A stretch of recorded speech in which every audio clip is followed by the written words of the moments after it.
If you said to me, do you think that they could fake the moon landing today? I would say no. I would say no. People are going to be able to track it. It's very easy. They have satellites. They're going to know everything. But in 1969, the technology was so crude that when they first showed the Apollo 11 landing, they didn't even show a direct feed to the networks. So like if you're on CBS News, you don't get a direct feed. What you do is you point a camera at a projection screen. So that's why the film looks so shitty.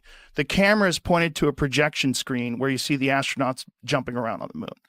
And you see this weird, grainy, third generation image, right?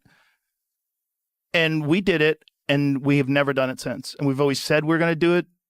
And no one's ever even come close. No one's ever even gone into deep space since 1972. We also haven't been trying. We haven't been trying. But we always talk about going back, including Herbert Walker Bush talked about going back. George W. talked about going back. They all talk about going back, but nobody ever gets anywhere. Well, I think that's because we lost the spirit and hunger for discovery. We didn't just lose that. We lost all the technology from the Saturn V rocket. They don't even have that anymore. In fact, they don't even have the original film. They erased all the original footage of the Apollo missions. So you just have copies of everything. You could develop the technology again. You can do all that. Sure you could. If you can get through the Van Allen radiation belts into deep space with human beings and have them safely come back. But I think what you're describing to me, all that does is highlight how incredible the achievement was. If they did it. Right. If they did it. But I don't. Well, here's the main point.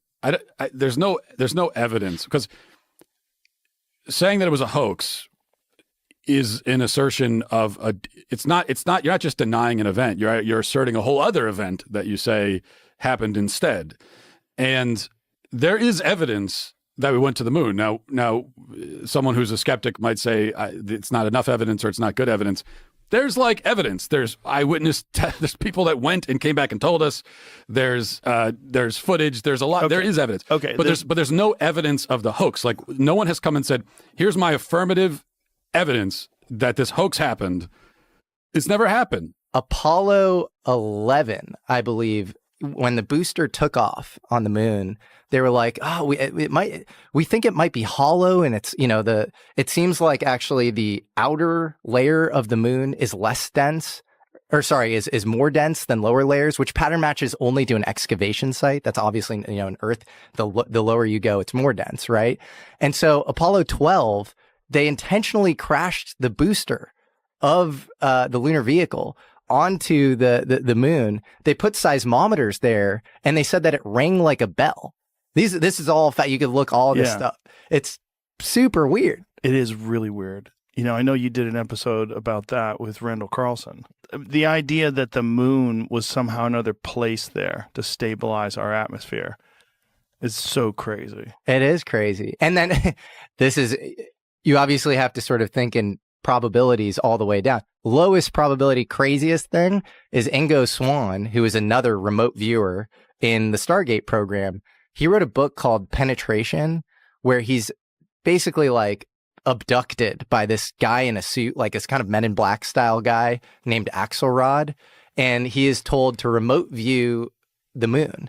And he remote views an alien base on the moon. And he says that he gets it. The whole thing goes crazy. I mean, the book is insane. It's like he then ends up in a supermarket and he says that he senses that this woman at the produce aisle is like an alien or something.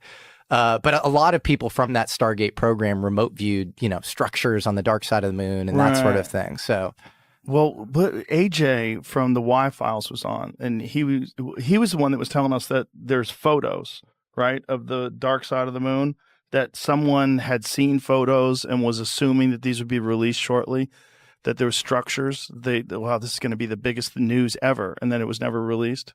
Are you talking about maybe Carl Wolf? Is that what it was? Who was taken to, this is all his claims, and he died in a freakish bike accident. What's your relationship with these things? What is the U.S. government's relationship with these things? And there's evidence that there is a relationship and that it's longstanding. And that raises like a lot of questions about intent. And so like, what is that? And I just personally decided, and people have been hurt by these things. That's a fact. That's a fact. It's a knowable fact. It's a provable fact. And killed. And I'm not saying millions of people have been killed by whatever these things are, but people have been killed, and it's known because it's working its way through the courts out of the VA. So, I don't know, an object that is by definition supernatural, it's above the laws of nature as we understand them, and that has resulted in the deaths of people. We don't spend enough time thinking about like what that adds up to. Like, not good, actually, not good. How many people do you think have died from these things? I don't know, but I mean, And is it radiation sickness? Is it like what's the so cause the person of death? that I talked to, I interviewed someone who was a Stanford medical school professor who's out there and worth talking to, by the way. And You talking about Gary Nolan? that's exactly who I'm talking about. He was effectively an expert witness in these Mhm. cases, so he's an expert in brain injury. Do you know him? Yeah. Yeah, entirely credible person. Checks all the boxes that I care about. He's got patents, so he's like a lot of Stanford University professors. He's like independently rich. I mean, he flew to. I live in a remote place, and he flew to my place at his own expense because he wanted to tell his story. So he's got no profit motive here. He's the most highly credentialed person at the university, practically, Stanford Medical School. We consider that a big deal. And he's worked on this for over 10 years. Assessing the injuries to U.S. servicemen from being in close proximity to these objects or having contact with these objects. And his conclusion, as you know, because you've talked to him, is that there's some kind of energy coming off here that scrambles people's brains or kills them. And it's not exactly radiation, at least in his telling to me. So anyway, but the point is, people have died. Yeah. And so, it does raise a lot of questions about like, what the hell, right? What the hell? American citizens have died and you're hiding it. Why are you hiding that? Why would you hide that? Perhaps because they don't have any explanations, because it's so beyond our comprehension that they're still trying to piece it together. Like, I would wonder how much interaction they really do have with these things. Like, if I was from another planet or if I was some interdimensional being, I don't know how much I'd give a shit about the president. I don't know how much I'd give a shit about the government. I would probably look at this infantile race, this species, this bizarre territorial apes with thermonuclear weapons, this very weird species. I'd probably look at them as very chaotic. And I wouldn't really have much concern for who's running it, especially if they have the ability to travel at insane speeds and go undetected. And well, it depends. Like that. Okay, so the template that you're using to understand this is like science fiction, right? These are an advanced race of beings from somewhere else. But the template that every other society before us has used is a spiritual one. Mhm. There is a whole world that we can't see that acts on people, the supernatural world. It's acting on us all the time for good and bad. Every society has thought this before ours. In fact, every society in all recorded history has thought that until, I'll be specific, August 1945, when we dropped the atom bombs on Hiroshima and Nagasaki. And all of a sudden, the West is just officially secular. We're God. There is no God but us. And that's the world that we have grown up in, but that's an anomaly. Like, no one else has ever thought that. There's never been a society that thought that. Every other society has assumed, and they've had all kinds of different explanations, and the details differ, but the core idea does not differ, never has differed from caves until now, that we're being acted on by spiritual forces at all times. And so to someone born before or living before 1945, I think it would have been much more obvious that this is the thing that every society has written about. And in fact, that battle, that unseen battle around us, that spiritual battle, has like been the basis of every society, of every religion, not just Christianity. So like, it just, once you discard your very, very recent assumptions, relatively speaking, about how the world works, you're like, well, that kind of seems like the obvious explanation, right? I used to believe in the moon landing. You don't anymore? I had a joke in my act about it, that before COVID, I would have told you vaccines the most important invention in human history. And after COVID, I'm like, I don't think we went to the moon. Yeah, I know that was in your, but Yeah. you actually think that? I think there is a less than zero possibility that we did not go to the moon. I know. Why do you think we went to the moon? Because it's exactly what you just said about, well, there's a lot of reasons, but the main thing is what you just said about the Earth. The vastness of the conspiracy that would be required to fake that. It's so vast that it's a lot more incredible to believe that we faked it than to believe that we just went. And going to the moon, it's a massive achievement. But I think the greatest human achievement of all time. But even so, to fake it would be even more massive, because not only would you need all of these space agencies and all the different whatever people in American institutions to be colluding, but you'd also need foreign governments, including adversarial foreign governments, who at this point certainly would know we faked it, and for some reason haven't blown the lid on it. So they're letting us like take this achievement that they know. Like, why haven't the Russians come out and said all those things you're saying are true? Right. I don't argue with any of the things you're saying. But one of the things that I think you have to consider was, if it's not possible for human beings to safely go through the Van Allen radiation belts and out into deep space without much protection and face the temperatures that are on the surface of the moon, which get up to 250 degrees and 250 degrees below zero in the shadows. There's no environment there. It's hostile beyond belief. Micrometeorites are flying into the moon all the time. They're flying through space all the time. We've never had a single biological organism go out into deep space, past the Van Allen radiation belts, and then come back to Earth and come back alive, except human beings during the Apollo missions. Every single space station mission, every single space shuttle mission, all of them are inside 350 miles from the Earth's surface. The only time human beings have ever been past that and through the Van Allen radiation belts was the Apollo missions. And we were the only humans that were ever able to do that. The Russians never figured out how to do it. No one else figured out how to do it but the Apollo astronauts. And we did it 7 times, 6 successfully, from 1969 to 1972. In the 1990s, Fox had a show called Conspiracy Theory, Did We Go to the Moon? And they aired it on television, prime time. And they got me hook, line, and sinker. And for years, I believed that we didn't go to the moon. What changed you? Mostly talking to Neil deGrasse Tyson, but also critical thinking. Also realizing that I was fully committed to that idea without really exploring the possibility whether that idea was incorrect.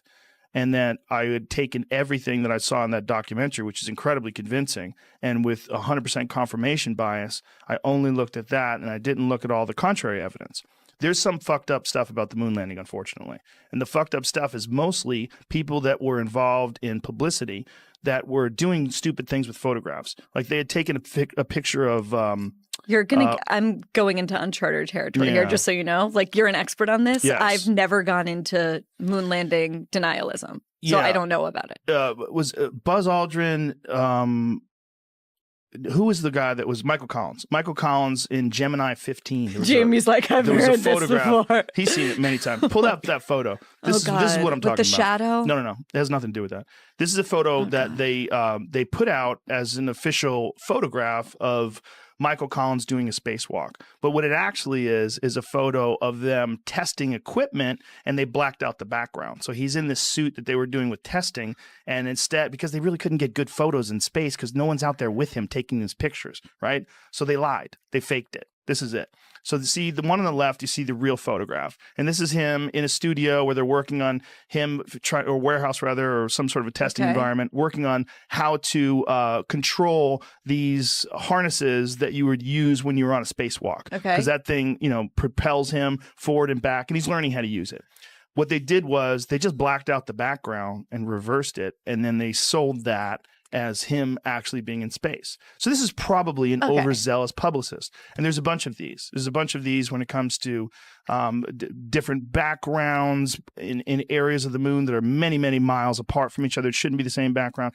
And more likely than not, what you're dealing with is overzealous publicists, because photographs were incredibly difficult to get, I'm sure. Well, the moral of this story to me, thank God, first of all, that you're no longer a moon landing denier. But also, the power of the media and the press. And like, you saw one documentary, right? It was a couple after I saw that. I saw quite a few. But that sent you down this rabbit hole. You could conceivably give people a bunch of nonsense and tell them about it, knowing that some of it is going to leak, and it's going to make, and it won't be verified, and it's going to make this whole story seem even more ridiculous and make people less likely or reluctant to study it. Totally. And in his case, he says that he was in this, mountain base or whatever, where all of the world's nations were working together as part of some collegial UN style space program or whatever. So that to me might be a little, beyond the pale. And I'm glad you made that point, because that is ufology 101. And I've heard you be incredibly exhausted and frustrated at UFO disclosure. And I think that is the reasonable response. It is limited hangouts on limited hangouts. It's just, we're going to give you a little bit, but we're also going to sprinkle in some falsities and some bullshit. We're going to stigmatize it. And it kind of works because it creates this initiation path for recruiting. If there are any of these programs, it widens the surface area. It both conditions the populace, but also stigmatizes the thing and makes it seem like kind of a joke. And so I think if you are not viewing modern disclosure through that kind of hermeneutic lens of interpretation, and you're just taking it, accepting it, imbibing it wholeheartedly, prima facie, I think you are in trouble. Okay, so if they're spiritual beings, which I believe they are, it's a binary. They're either, you're on team good or team bad. You can assign any name to it you want, but what are these things? Are they good or bad? And I think some of them are bad. And if the U.S. government knows that, or elements, the people within the U.S. government know that, then they're serving a bad force. Well, when you say spiritual, what makes you draw that conclusion that they're spiritual? What's the obvious? I mean, spiritual may be the wrong word. Supernatural. They're beyond nature as we understand it. I mean, obviously they are. I mean, just chart their physical behavior. It doesn't, it goes outside of what we understand about physics. No visible means of propulsion, coming at indescribable speed, hitting the ocean, continuing at speeds that are impossible undersea. I mean, in other words, if I take a 9mm round or 7.62 by 39 and shoot you at 50 yards underwater in a swimming pool, and it's even more intense in salt water because it's denser, you could catch the bullet if it even makes it to you, right? So if you have a craft, any object underwater that's traveling at 500 knots as measured by sonar, right there, you're challenging our understanding of physics. What is that? How can that be? So yeah, they've tracked that. They've tracked things going 500 knots under the sea. Yeah, really. Yeah, much faster than any object can actually go undersea. Yo, for sure. Oh yeah, there's a lot of stuff going on underwater, and a lot. And there's video of these things coming out of the sky into the water and also emerging from the water. Right. Yeah. So it's all so blurry though. I don't think it's the that transmedium video. Yeah, I don't think some of it's that blurry. I think some of it's crystal clear. We just don't have access to it. Is that what you mean? Yeah. Just we haven't seen it. Correct. So they have some stuff for sure. So, but there's just a lot going on underwater, and it's measured. And so whatever. I mean, these are all, again, this is the most obvious observable level of it. But then you just ask yourself, what is this actually? And, if there's been extensive knowledge of this for decades, maybe 80 years at least, if not going back to the 30s, 90 years, to what end? So there are two possible explanations, obvious explanations. The first is the one you often hear, which is this is so heavy that if the public were to know about it, it would be just disruptive. It would be too scary. You don't want to scare people for no good reason. There's nothing we can do about it. And you also don't want to suggest that, the U.S. military isn't capable of protecting the country, the homeland. And it does suggest that. If you can't control these objects in your airspace, and that's known, if they can't, that's known, okay? Then that suggests a limit to the power of the U.S. military, and you don't want to tell people that because then they won't believe that they're safe. I get it. So the Apollo astronauts gave a moon rock to some foreign dignitary, and it turned out to be a piece of petrified wood. They do have samples of moon rocks that came from the moon, but we also have those on Earth. And in fact, Wernher von Braun in 1968, I believe, went to Antarctica. There's all these photographs of him in Antarctica, Antarctica is a great place to take moon rocks because Antarctica is just this gigantic sheet of white, and you can spot the meteorites in the ground. So this is the photo. I mean, this is from what? What is this from? What is the so this is in Indian Space Research Organization's, I don't know how to say that word, Chandrayaan-2 orbiter captured images of NASA's Apollo 11 and 12 landing sites and lunar modules from 100-kilometer altitude. Apollo 12 image, astronaut boots tracks are still even visible. Due to the recent interest in another post I shared, decided to download to view the raw imagery. So that looks like there's some kind of thing on the moon. It's pretty good evidence. It is evidence that something's on the moon. It's not evidence that human beings went to the moon. See, we have things that are on the moon. We have things on Mars right now. Well, I think we had things that were, we'd shot things into space for sure. Yeah, but it's evidence. It's not proof in and of itself, but it is evidence. Listen, I'm not saying we didn't go to the moon. What I'm saying is the subject is complex, and it's not even a little complex. It's really complex. There's a documentary called "The Funny Thing Happened on the Way to the Moon." This guy, Bart Sibrel, he's been obsessed. He was a guest on the show too. Been obsessed about this his whole life and absolutely believes that we never went to the moon. And there's enough shit that you go, okay, if he's right about any of these things, it's weird. One of the things was some of the photographs of the moon, they ran through one of those AI detectors that can tell you whether or not something's false or artificially generated. And it showed different images from, I think it was a Chinese satellite of the moon. They said this is legitimate.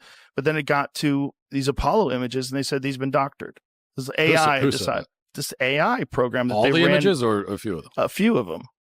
But then other ones were found to be authentic. I don't think so. I think they only ran a few images through. If you enjoyed today's episode on JRE Plus, don't forget to give it a thumbs up and share your thoughts in the comments below. Thank you.